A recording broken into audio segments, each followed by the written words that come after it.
नमस्कार। संसार क्रांति की टीम जींद लोकतंत्र सुरक्षा पार्टी के कार्यालय में मौजूद है और जैसा सभी को पता कि जो सरगर्मियां राजनीति की पहले भी जैसे दर्शकों को बता चुके हैं कि जो हरियाणा का जो विधानसभा चुनाव वो उसका सेमीफाइनल है। सर, सबसे पहले तो जानना चाहूंगा कि जींद का जो उपचुनाव है ये किसी प्रत्याशी का चुनाव नहीं है बल्कि पार्टियों की साख और नाक का सवाल है। क्या कहना चाहोगे इसके बारे में? 100% आपने सही फरमाया जी। ये पार्टियों की नाक साख का सवाल है जी। और ये हिंदुस्तान के लोकसभा चुनावों से जस्ट 2 महीने पहले 3 महीने पहले चुनाव हो रहा है। जब 2 महीने पहले चुनाव हो रहा है तो मैसेज क्या देना चाहती हैं सभी पार्टियां? एडी चोटी जोर लगा करके सभी जितने रंग ढंग के साथ लोग लगे हुए हैं, हमारी लोकतंत्र सुरक्षा पार्टी भी जींद विधानसभा के इस उपचुनाव को अपना एक लक्ष्य मान करके चली हुई है कि जो गुंडागर्दी भेदभाव देश के अंदर हुआ, प्रदेश के लोगों ने भुगता कि 10% लोगों ने आज 50 से 55% पर 5 मुख्यमंत्रियों ने कब्जा किया। भाई भतीजावाद, जातिवाद, क्षेत्रवाद जम के किया। इस जींद की धरती में अनेकों रैलियां करके लोगों ने अपनी राजनीतिक रोटियां सेक ली, लेकिन जींद का जो हालात जर्जर हुआ पड़ा है, सड़कें खड्डों में है, गंदगी का आलम है, कोई शिक्षा स्वास्थ्य का इंतजाम ना है। इसको लेकर के आज बहुत बड़े बड़े नेता चुनावी समर के अंदर कूदे हुए हैं। ऐसा लगता है कि मान लो कैथल का कल्याण तो लोगों ने कर दिया, सिरसे का कल्याण तो लोगों ने कर दिया, जींद का कल्याण करना बाकी है। जिस प्रकार से कांग्रेस ने हरियाणा जलवाया और भाई सुरजेवाला जी जब जाते हैं पंजाब तो बोलते हैं ये SYL का हिस्सा तो पानी का पंजाब का है। जब आते हैं हरियाणा तब कहते हैं कि कैथल में मैं मुख्यमंत्री बन के इसका चौमुखी विकास कराऊंगा। 5 दिन सिर्फ विधानसभा में जाते हैं साल में। और यहाँ के लोगों को भी अब सब्ज बाग दिखाने के लिए उनको यहाँ भेजा है। अब देखते हैं जनता उनके सब्ज बागों से प्रभावित होती है या हकीकत में जिस प्रकार से कमजोर तबके के साथ शोषण हुआ। 10% लोगों ने अपने लोगों को सब कुछ दिया और 52% पिछड़ा वर्ग को सिर्फ 12% में इस कांग्रेस ने ला करके सीमित कर दिया। और ये 3 बार इनेलो और बीजेपी ने भी संयुक्त सरकारें चलाई। आज भी 4 साल बीजेपी को सरकार में हो गए हैं। ये 12% का 13% अभी तक। और अभी जो 10% जो सवर्ण जाति को जो आरक्षण मिला है बीजेपी ने जो अलाउड किया, इसके बारे में क्या कहना चाहोगे? ये 12% का 13% अभी तक इस बीजेपी ने भी नमूना है जो 2017 में बीजेपी ने पिछली सरकारों का और प्रेजेंट सरकार का खाता खोल करके हाई कोर्ट को जवाब दिया था कि 10% लोगों के पास 50 से 55% रोजगार है और 90% लोग 45% के अंदर सीमित हैं। और जिसमें पिछड़ा वर्ग के अंदर घुसपैठ करने के लिए जो लोग ललायित हैं उनके पास मात्र सिर्फ 11.23% रोजगार है और वो भी क्लास 3 और 4 के चपरासी और क्लर्कों में। कहाँ इन लोगों को भाषण सुना करके लोग ले आए?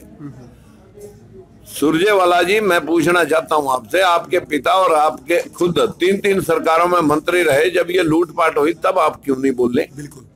आज आपके ऊपर भरोसा कौन करे कि आप हमारे हिस्से के लिए लड़ रहे हो या अपनी राजनीतिक रोटियां सेकने के लिए लड़ रहे हो? बिल्कुल। राजकुमार जी, एक प्रश्न लेना चाहूंगा।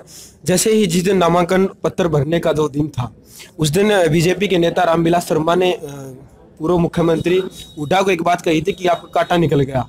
उन्होंने फिर पलट के जवाब दिया कि खट्टर को यदि निकालोगे तो फिर मैं अपना कांटा निकल मारूंगा। इसके बारे में क्या कहना चाहिए?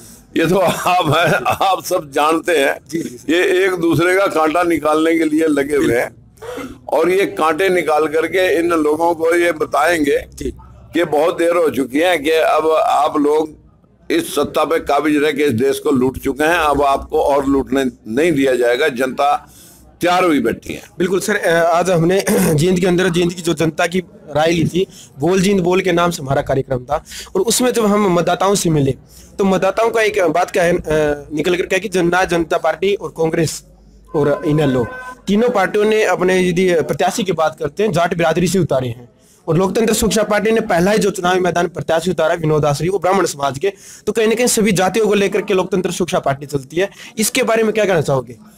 देखिए, हमारा एजेंडा ही उन वंचित लोगों और शोषित लोगों के साथ है जी। आज जातीय समीकरणों में हमारे पास जो प्रत्याशी थे, 3 प्रत्याशी थे अलग अलग बरादरी से, लेकिन विनोद आसरी जी हमारे इस शहर के सूझे बुझे 2 बार मेयर का चुनाव मेयर रह चुके हैं और 5 बार एमसी रह चुके हैं, तो जिसे गली गली और कुचे कुचे से वाकिफ है, हर लोगों की मनोभावनाओं से वाकिफ है। इसलिए हमारी पार्टी ने सबसे श्रेष्ठ तौर पर इस कार्यकर्ता के ऊपर जिम्मेवारी डाली कि हम आपके माध्यम से इस चुनावी समर को तय करेंगे। चलिए सर, जींद का जो उपचुनाव है इसको लेकर के भी काफी मेहनत करनी पड़ रही है, कैसा महसूस हो रहा है जींद को लेकर के?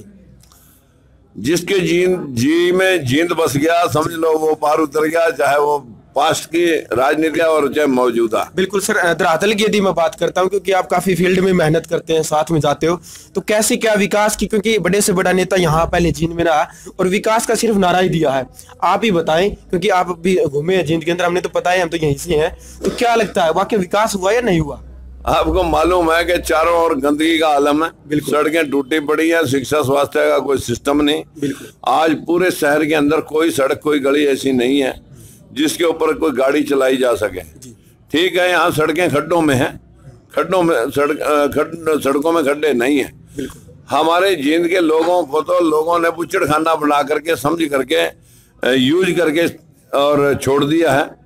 और हालात ये हैं कि भविष्य की राजनीति इसको हम अपना पैतृक जिला बना करके यहीं से डेरा डाल करके अगली रणनीति तैयार करेंगे और यहीं से रहना शुरू करके जींद वाले भाइयों को इंसाफ भी दिलाएंगे, रोजगार भी दिलाएंगे, इसको एक इंडस्ट्रियल हब बनाएंगे। जी बिल्कुल, क्योंकि यहाँ पे उद्योगों की भी कमी है, क्योंकि है ही नहीं यहाँ पर, यहाँ का जो युवा है वो मोस्टली बेरोजगार है। सर, अभी मेरा प्रश्न है जींद को लेकर के, यह कि यदि मतदाताओं की हम बात करते हैं, भाई अन्य अन्य पार्टियों ने भी अपने जैसे प्रत्याशी उतारे हैं, लेकिन जब प्रत्याशियों से हम मिलते हैं तो हर एक प्रत्याशी ये कहता है कि भाई हम जींद का विकास ये करेंगे, हर एक उनके अलग अलग घोषणाएं हैं, अलग जीत का मंत्र बोलते हैं। हालांकि आपको पता है कि ये एक पार्टी की साख और नाक का सवाल है, जो घोषणाएं जो वो बोल रहे हैं अभी, कथनी और करनी का जो फर्क रहेगा, तो आपकी तरफ से अब क्या हम जैसे, क्योंकि कहते हैं ना कि इलेक्शन से पहले कुछ घोषणाएं होती है, लेकिन धरातल पर जो कार्य होता है वो कुछ अलग होता है, तो आपकी कथनी और करनी में क्या फर्क रहेगा? मैंने जिंदगी में कोई जो बात बोली वही मैंने करके दिखाई। हमेशा मेरा एक विषय रहा कि भेदभाव गुंडागर्दी के खिलाफ मेरी जंग रही, बंसीलाल पे, चौटाले पे, आज बीजेपी में। जब जब लोगों के हितों का हनन देखा तो मैंने राजनीति से किनारा करके लोगों को जगाने का प्रयास किया और उनके हितों और उनके अधिकारों के प्रति उनको सजग करके भेदभाव को समाप्त करेंगे। बिल्कुल, हम दो हमारे दो किसान मजदूर को इकट्ठे रोजगार नीति से जोड़ेंगे, ताकि जो है ना जितने पैसे मनरेगा में फोकट में लुटाए जाते हैं उन पैसों से काम लिया जाए और छोटे किसान भी उसमें इन्वॉल्व हों। 200-300 रुपये 300 रुपये सरकार देती है, 200-300 रुपये जो है ना किसान भी देगा। मजदूर की दिहाड़ी 500-600 रुपये हो जाएगी। 15-18 हजार रुपये जब जिस व्यक्ति को महीने के बढ़ेंगे उसे किसी की खैरात लेने की लोड़ नहीं पड़ेगी। और वृद्धों, विकलांगों, विधवाओं को 5,000 की पेंशन। और आजादी के बाद जिस परिवार को आज तक कभी नौकरी मिली ही नहीं, सबसे पहले उस परिवार में नौकरी दे करके और नौकरी मिलने तक उसे 5-10 हजार रुपए का भत्ता दे करके हम सुनिश्चित करेंगे। और ऑटो रिक्शा वाले भाइयों का, किसानों का कर्ज माफ पे सब बोलते हैं, जो बेजमीन लैंडलेस लोग हैं उनका कर्जा भी मैं माफ करूंगा। और वो सबसे पहले ऑटो रिक्शा वालों को, जिन लोगों ने हमें चलना सिखाया, हमारे लोग गरीब लोगों का रथ है, उनको कम से कम हम अपने पैरों पर खड़ा। सर बिल्कुल, गरीब लोगों का रथ कहते हैं आप, लेकिन आपका नाम यदि हम बात करते हैं किसी राजा महाराजा से कम नहीं, क्योंकि राजकुमार नाम आपका। और क्या संदेश सर पहले भी दिया, क्योंकि जो चुनाव है वो 28 जनवरी को होने जा रहा है और समय बिल्कुल कम बचा, ऐसे में फिर एक बार फिर संचार क्रांति के माध्यम से जींद की जनता से जो मतदाता, क्या संदेश देना चाहेंगे सर? मैं मतदाता भाइयों से प्रार्थना हाथ जोड़ के अपील करूंगा कि मेरे भाइयों, भाषण आपने 70 साल में 55 साल तक कांग्रेस के सुने, जब 12 बार सरकार बना के दी, 3 बार बीजेपी और ओम प्रकाश चौटाला को संयुक्त सरकार बना के दी। अब इनके खोखले नारे और वादे आप 3 बार भुग चुके हैं। यहाँ दिलाने के लिए आप हमारी सहायता करें, हमारी जो है ना सहयोग करें हमें अपना समर्थन दें, अपना वोट दे करके ऑटो रिक्शा के सामने वाला चुनाव दबा करके, चुनाव चिन्ह दबा करके, बटन दबा करके लोगों को जो है ना विजयी बनाएं आसरी जी को, और लोगों के लिए काम करें। बिल्कुल।